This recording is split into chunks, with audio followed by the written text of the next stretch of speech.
Trump चाचा की पगलाहट शांति नहीं होती। अब ये बताइए, ये शांति पुरस्कार की खोज में रूस और यूक्रेन पहुंच गए। जिस यूक्रेन को वो छुट्टे मुंह बेइज्जत कर रहे थे, आज उसी यूक्रेन का दामन थामने की कोशिश कर रहे हैं। ये क्या है? ये यूक्रेन प्रेम है या भारत से उन्नत? मुझे तो लगता है भारत से ये किस जन्म का उन्नत कमा रहे हैं, ये भूल गए क्या? हाउडी मोदी, कहाँ चले गए वो कस्मे वादे? सब गद्दार होते हैं। मुझे लगता है कि ट्रंप को सैयारा मूवी देखना चाहिए था एक बार।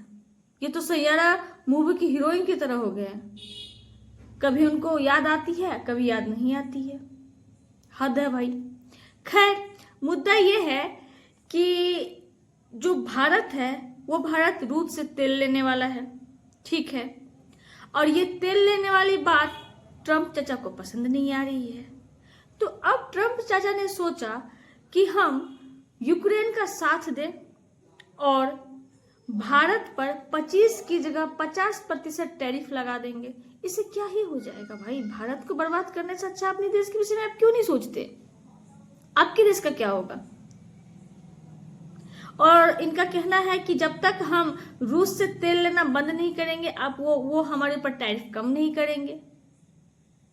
ये तो अलग ही बात है।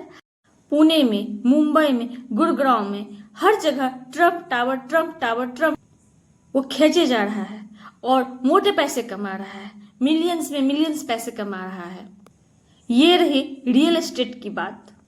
सिर्फ ट्रंप अपना नाम इस्तेमाल करके वहां के बिल्डर्स को वो सिर्फ ये कहता है कि तुम सिर्फ मेरा नाम इस्तेमाल करो, और जो बिल्डर्स होते हैं वो मोटे पैसे ट्रंप के पॉकेट में डाल देते हैं। और ये ट्रंप चाचा आराम से उन पैसों को अपने पॉकेट में रख लेता है और चलो तुम मेरा नाम इस्तेमाल करके मोटे पैसे कमाओ।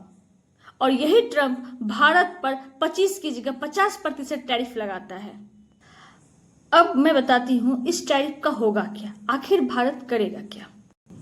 और दोस्तों, ये जो 50% टैरिफ है ना, ये लागू होगा 27 अगस्त से। 27 अगस्त से अमेरिका द्वारा भारत पर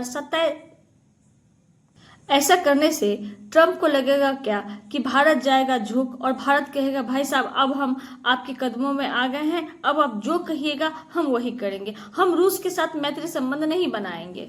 और ट्रंप की उम्मीद है कि भारत यह भी कहेगा कि हमारी अर्थव्यवस्था टूट गई, खत्म हो गई। तो ट्रंप साहब, आपने तो कुछ दिन पहले ही बोला था भारत की जो अर्थव्यवस्था है मरी हुई अर्थव्यवस्था है।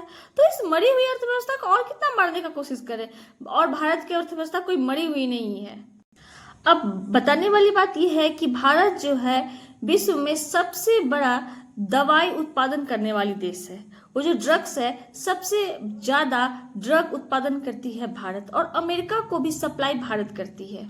अमेरिका में जितने लोग दवाइयाँ खाते हैं वो उसमें से बहुत ज्यादा मात्रा जो है वो भारत से बन के जाते हैं। यानी भारत में उत्पादित दवाइयाँ सबसे अधिक जो है वो अमेरिका में जाती है और बाकी देश के हर जगह जाते हैं। और कोरोना वायरस काल में भारत द्वारा बनाए गए वैक्सीन भी गया था।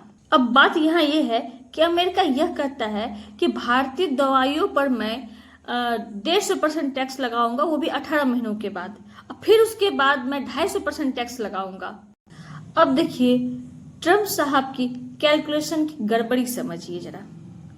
अब वो जो टैरिफ हमारे देश पे लगाए जा रहे हैं, इससे तो उनके देश का नुकसान, हमारा देश को तो उतना नुकसान है भी नहीं। जिस तरह का नुकसान हम और आप और ट्रंप सोच रहे, ऐसा तो कोई नुकसान है ही नहीं। हम जो निर्यात करते हैं अमेरिका को, अमेरिका उस पर टैरिफ लगा रहा है, उससे हमारा कोई लेना देना नहीं है।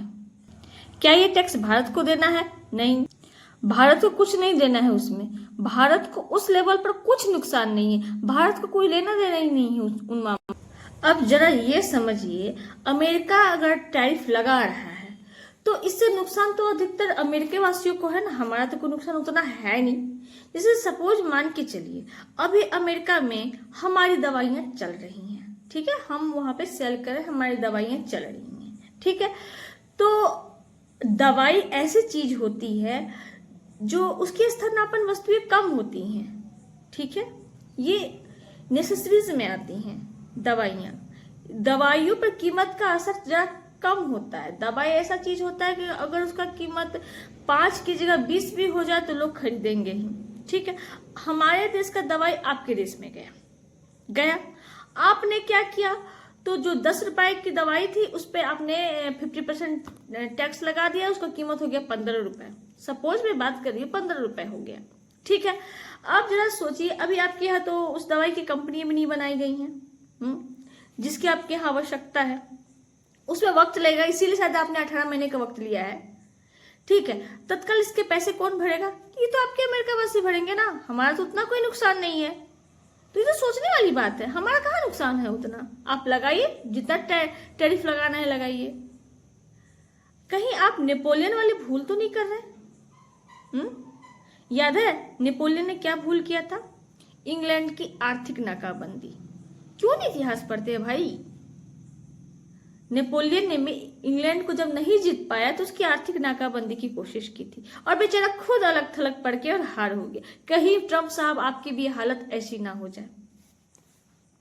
पिछले हफ्ते ही अमेरिकी की एक कंपनी को 1.5 खरब डॉलर का नुकसान हुआ। जरा सोचिए कितना नुकसान आपका हुआ टैरिफ लगाने से।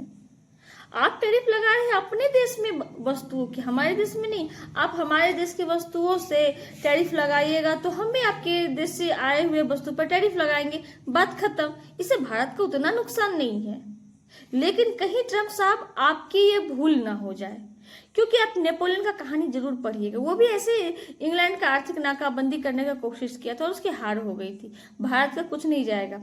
भारत का जो बाजार है ना, वो अपने ही देश में उन्नत करते रहते हैं। क्यों ये है? इसलिए है क्योंकि भारत जो है एक सालों भर चलने वाला बाजार है। यहाँ कुछ अगर सामान बाहर नहीं जाएंगे तो हम लोग खुद का सामान खुद ही खरीद लेते हैं साल में कई बार। हमारे यहाँ नवरात्रि, छठ, ठीक है, ये सब बीतता है तो शादी का माहौल, ठीक है, उससे पहले दिवाली आ जाती है। दिवाली में हम सारा सामान खरीद लेते हैं, और शादी, हर एक चीज बिकता है। दिवाली और शादी में हर एक चीज बिकता है। हो गया। उसके बाद हर तरह तरह का फेस्टिवल है। उस फेस्टिवल में हम लोग अपने द्वारा उत्पादित वस्तुओं को खुद ही मार्केट सफिशिएंट है, इसमें कोई दिक्कत नहीं है। इसीलिए भारत का बाजार प्राचीन काल से लेकर अब तक आगे बढ़ रहा है।